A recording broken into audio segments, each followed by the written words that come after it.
Sobatkom semua, jangan lupa ya, Sobatkom bisa menulis pertanyaan di live akun Instagram Diskominfo Kaltim dan juga Facebook nomor 1 Kaltim. Dan sore hari ini sesuai dengan tema yaitu penyiaran cerdas Kaltim, kita masih akan lanjutkan obrolan asik kita di sore hari ini bersama Ketua KPID Provinsi Kalimantan Timur, Bang Akbar Ciptanto, dan juga akademisi dari Program Studi Ilmu Komunikasi Universitas Mula Warman, yaitu Jeng Silviana Purwanti ya. Nah, kalau misalnya tadi kita sudah banyak ya membahas mengenai ternyata tayangan-tayangan ini juga banyak sekali lebih banyak tontonan daripada tuntunan ya. Nah, juga ini ngomong-ngomong soal tayangan di televisi, ini juga adanya nanti analog switch off yang akan yang mengharuskan pada tahun 2022 ya Bang Akbar ya, sudah harus terlaksana. Ini sebenarnya bisa dijelaskan sedikit nggak mengenai ASO ini seperti apa? Tapi kalau kita bicara ngopi, kalau nggak ngopi rasanya nggak enak. Ngopinya nggak ada. Iya. Boleh silakan, boleh. Kurang ya tadi ngopinya ya. Silakan nih. Boleh. Boleh ngopi dulu? Boleh silakan. Yakin? Nah, ini di sore hari ini nih karena ada kopi spesial nih dari Kopi Satu nih ya. Oh, gitu. Coba. Sebelum silakan. kita bahas ASO ya? Iya, sebelum kita bahas ASO karena kayaknya penjelasannya lebih panjang ya nih ya. Oh gitu ya? Ya, boleh silakan dibuka face shop-nya nih. Ya, ini ada produk kopi dari Kopi Satu. Ini produk lokal juga, brand lokal. Dan sebentar saya seruput dulu ya.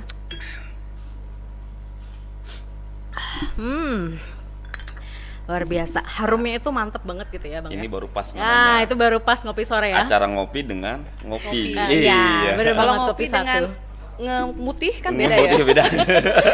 Ya, selain juga ini kita menikmati Kopi Satu, ini juga di meja sini sudah ada brand-brand lokal juga. Oh, Ini gitu ya? ini kudapan-kudapan dari brand-brand lokal karena kita akan mensupport brand-brand lokal juga ya Bang ya. Nanti Nah. setelah ya di sela-sela mungkin kita bisa icip-icip nanti ya.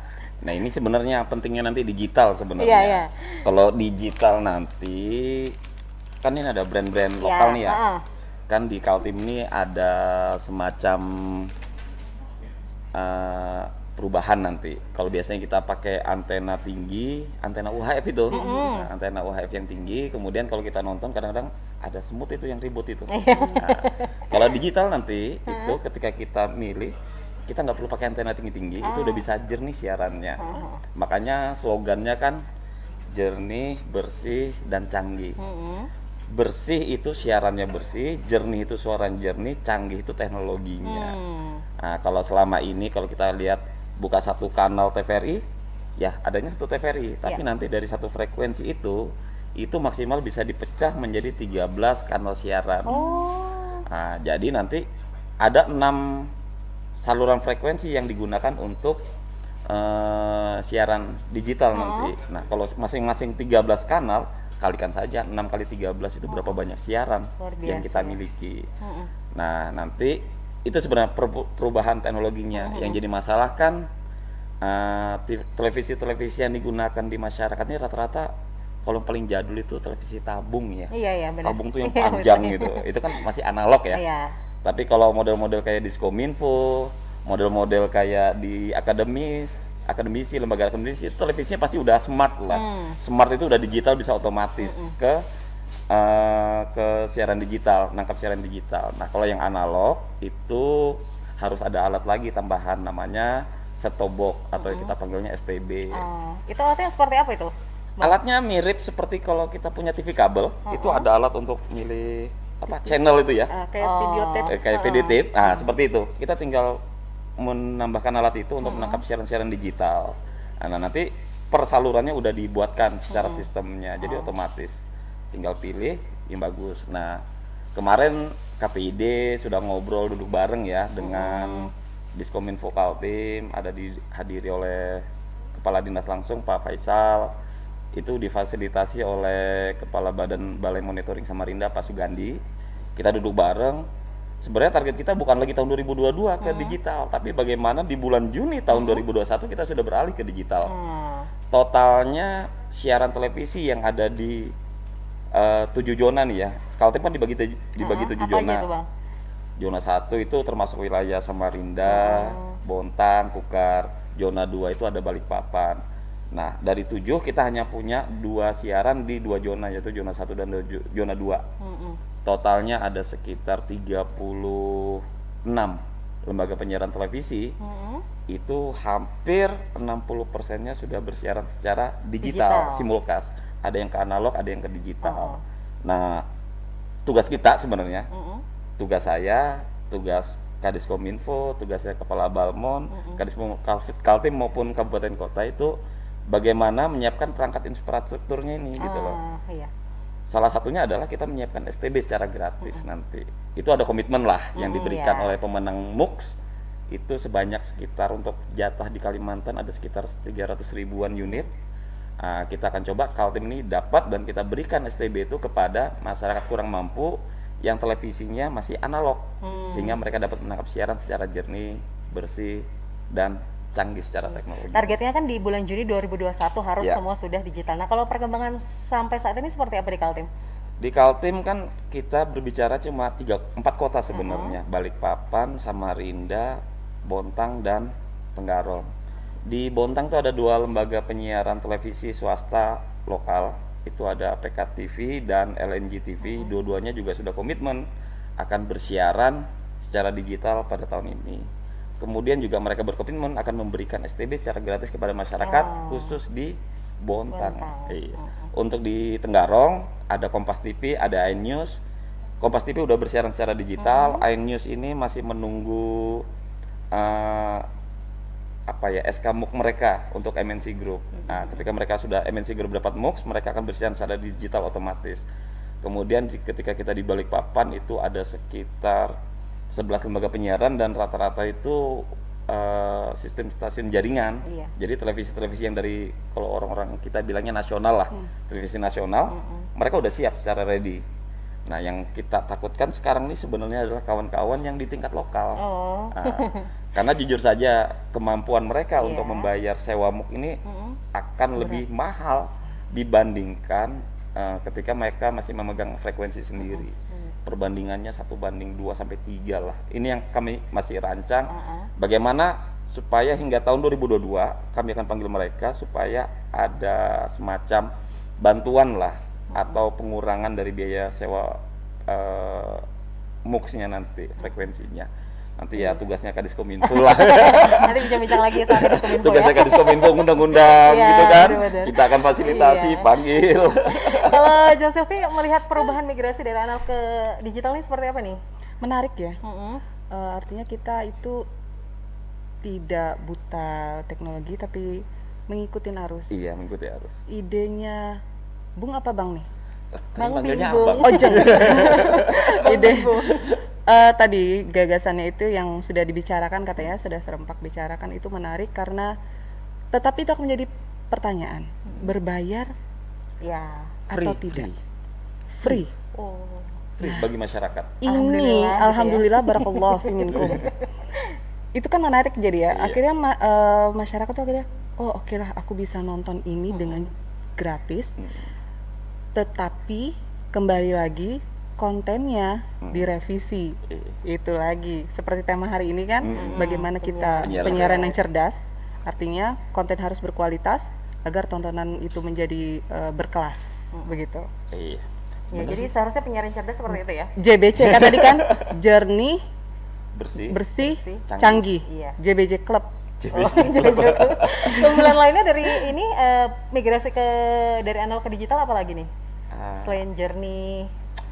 Intinya sih gini ya, sebenarnya Indonesia ini udah ketinggalan banget kalau secara teknologi siaran digital ya, karena seluruh negara di ASEAN ini udah beralih ke digital. Hanya Indonesia yang ketinggalan karena secara aturan, kembali lagi ya, Indonesia ini kan negara hukum, jadi harus ada aturan yang digunakan.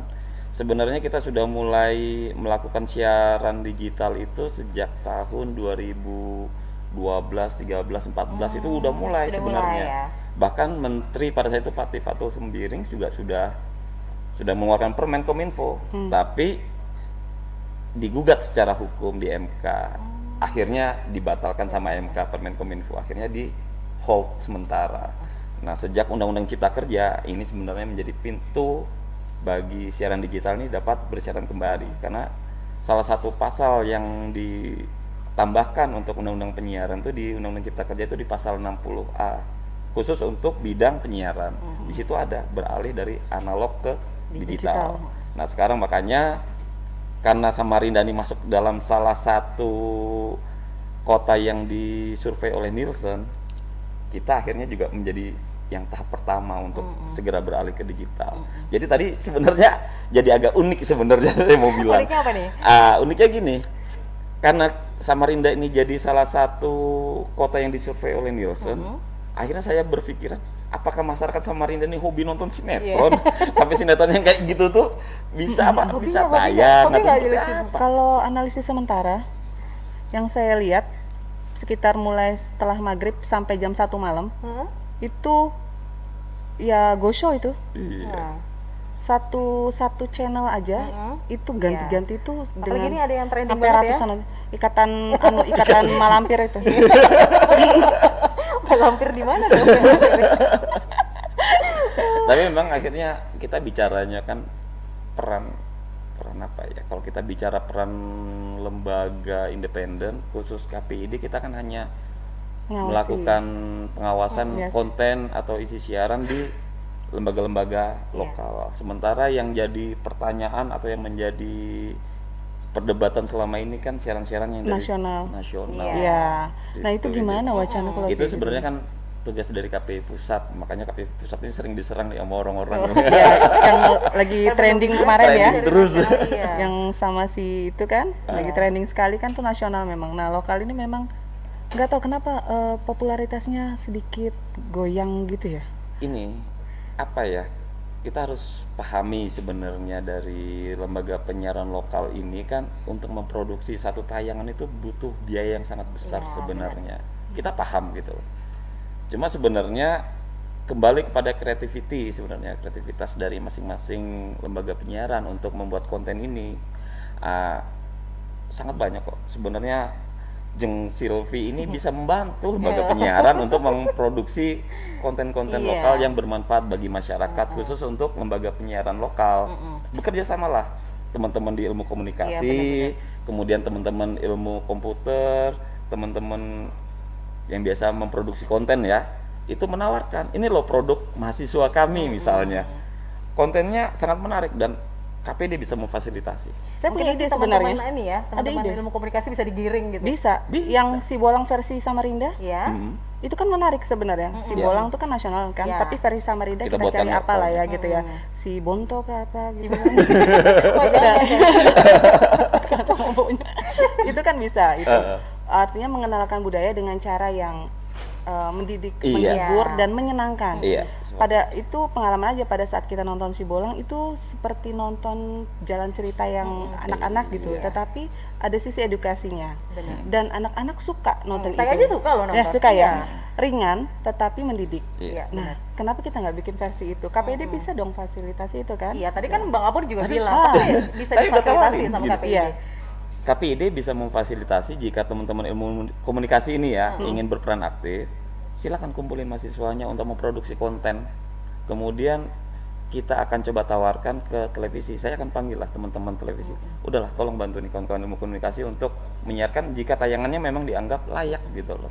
Layak untuk ditonton anak, layak mendidik, tidak ada unsur kekerasan. Nah, itu yang sebenarnya tidak ada unsur seksualitas di dalamnya. Itu yang kita harapkan sebenarnya.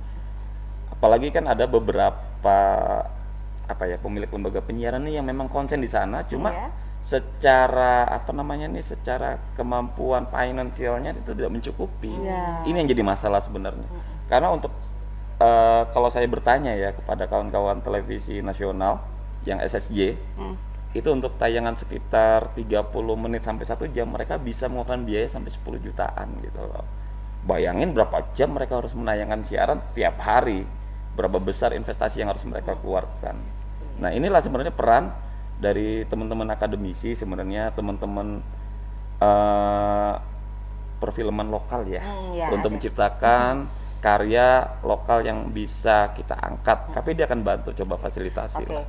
Berarti nanti tugasnya Jen Silvi nih ya untuk menggiring anak-anak dari Prodi Ilmu Komunikasi seperti itu untuk bagaimana menciptakan karya lokal dan nanti juga difasilitasi oleh KPID Kaltim ya. Ya baik, Sobatkom, masih banyak lagi hal-hal yang akan kita perbincangkan mengenai penyiaran cerdas di Kaltim bersama Ketua KPID Provinsi Kalimantan Timur dan juga akademisi dari Universitas Mula Warman. Dan kita akan kembali ngopi sore ngobrol pintar dan inspiratif setelah pesan-pesan berikut ini.